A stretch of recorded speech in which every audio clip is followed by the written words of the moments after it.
So here we are looking at the Alloy Sniper, which is a kind of a directional, maybe even directional twinish board.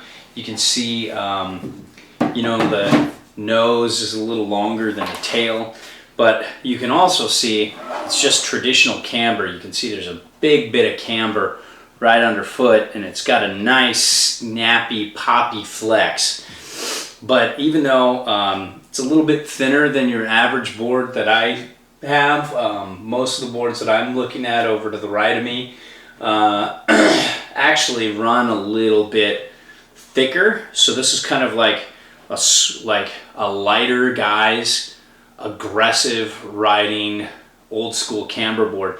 It really reminds me a lot of, like we said in the other video, of the Custom X, and especially so the Slash ATV, which is another, you know, camber board. It's just traditional camber board that's really aggressive and mean and just, you know, really wants to just ride the mountain. It's got a decent setback for, you know, more directional carving or directional float.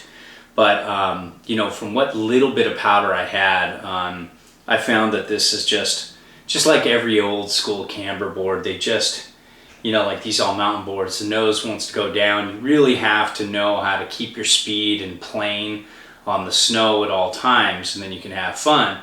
Old school camber riders know and understand that.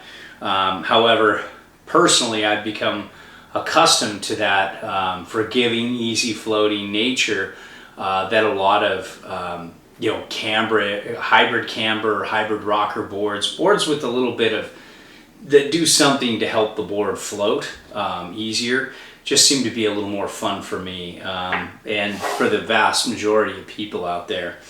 So, but you know, you get a lot of pop, you get an aggressive ride, and you get an aggressive feel. Here's a you know, look at the base here, and it's a nice base. I've got some marks on it, some scuffs on it from travel, and where it wasn't completely, the wax hasn't been taken off, so you can see like where I just scratched there.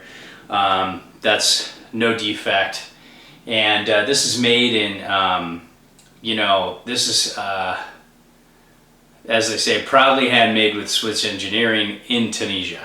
So on the other side here it says made in Tunisia. And I remember this Tunisia plant when it first got its start.